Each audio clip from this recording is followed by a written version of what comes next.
Marvel Comics' greatest hunter who ever lived is on his way to the big screen via Sony Pictures. Kraven the Hunter. It's time to talk about it. Let's go.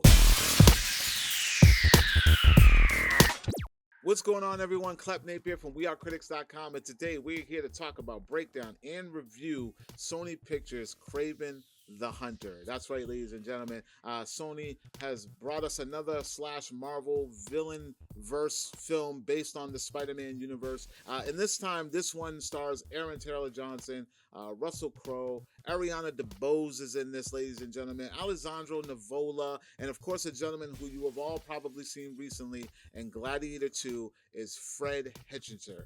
Um, yeah, ladies and gentlemen, this film follows this character who is known as the world's greatest hunter, who is sort of a mercenary who, when you make his list, he always gets his guy.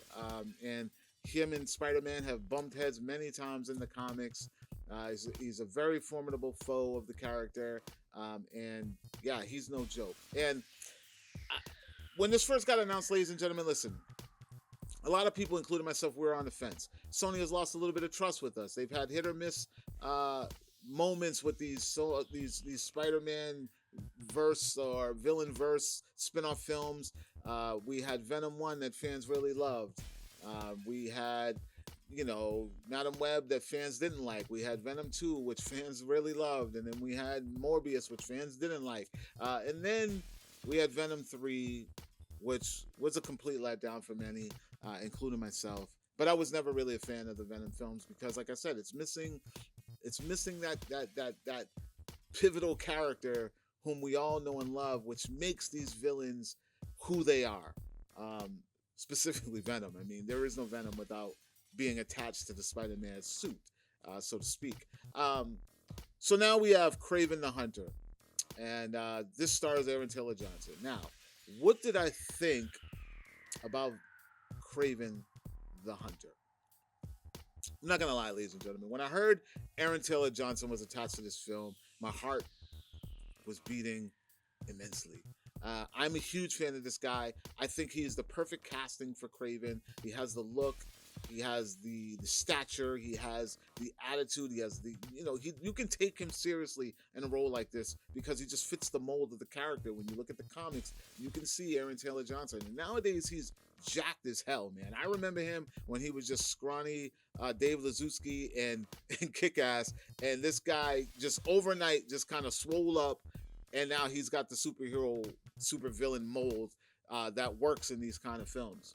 But I will say that I have very, very low expectations for this film. So again, what did I think about Kraven the Hunter? Listen, ladies and gentlemen, this is an action-packed, supernatural film. That's pretty much what you get, ladies and gentlemen. Listen, Aaron Taylor Johnson as this character works. He becomes Kraven. I said this in my out of the theater reaction. He is perfect for this role. There is a ton of action. You will not be bored. There's a lot going on. Even the 8-minute clip that they released a week before the film gets released, they released an 8-minute clip that essentially sets you up for the ride that you're going to have in this film. There are many moments in this film like this, and those are the best standout moments. You're never bored. The action, the violence is on point. Kraven is here in that sense, but the plot line, very weak, very thin.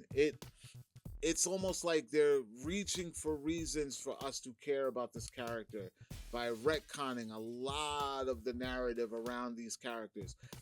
Easter eggs, jam-packed with a lot of character Easter eggs that a lot of comic nerds are gonna do their Leo moment and point at the screen when they recognize a name or recognize a character's trait.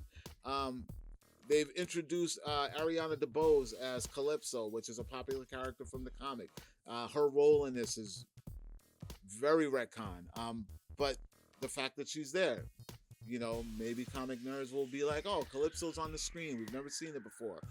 Dimitri, a lot of people know the relationship between Kraven and Dimitri's character. You're going to get a little bit of that, and it's definitely going to make a lot of comic nerds get a little excited.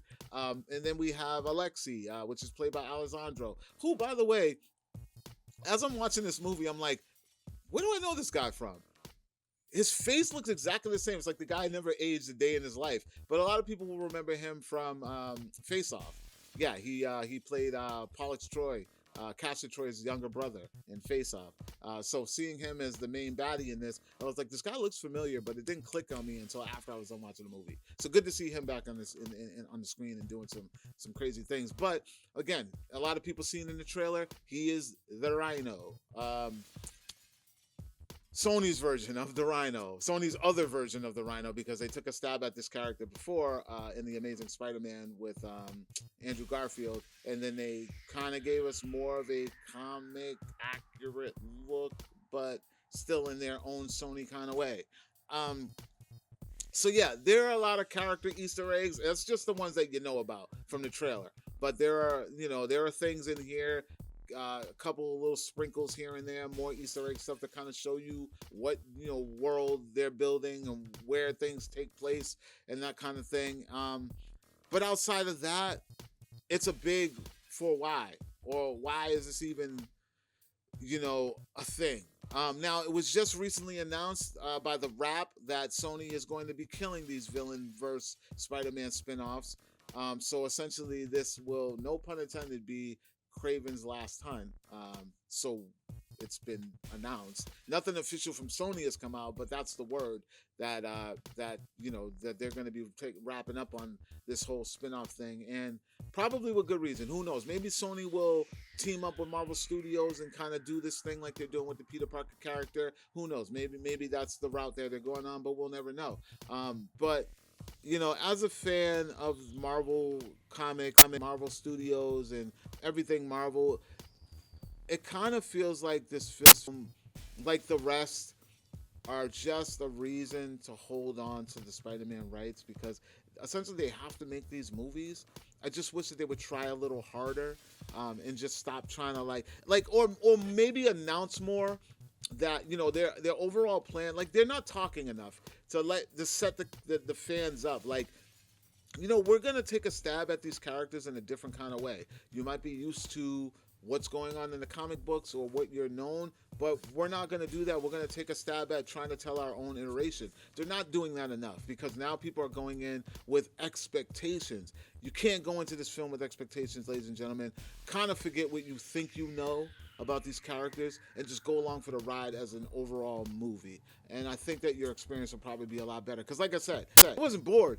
I didn't hate the overall movie. I just hate that I'm being set up for letdown, because it's not the stories that I want to know. And we're spoiled, ladies and gentlemen. The MCU has spoiled us. We know that things come out to build on the next thing, to build on the next thing, to connect with the other thing, to connect with that thing. So now when we watch these Marvel stories and we watch them, it just, everything feels like a one-off.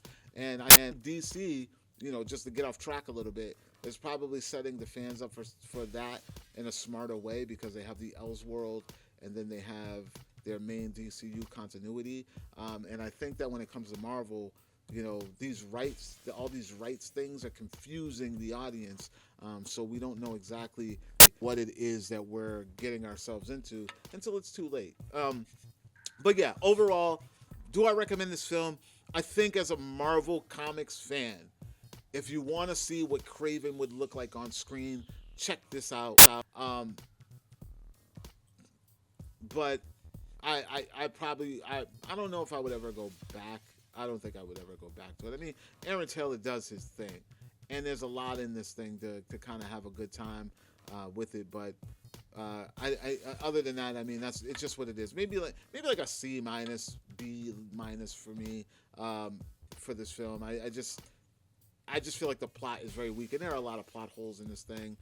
There are a lot of moments in this thing that are just like cringe. Doesn't really. I don't know what you guys are trying to do, but it's cool to just see Kraven be a Kraven in this film. Ladies and gentlemen, that's all I really have to say about Kraven the Hunter. Take what from it what you will. This is just my experience. I'm not telling you that it's a bad, horrible movie, but a lot of people will probably say that it's not a great movie.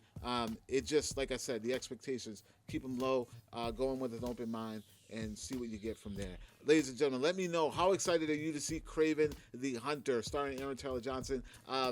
Yeah, is this your Kraven? Is it not your Kraven? Like, comment, share. Make sure you subscribe. And, of course, for more movie news, television news, and pop culture, check out wearecritics.com.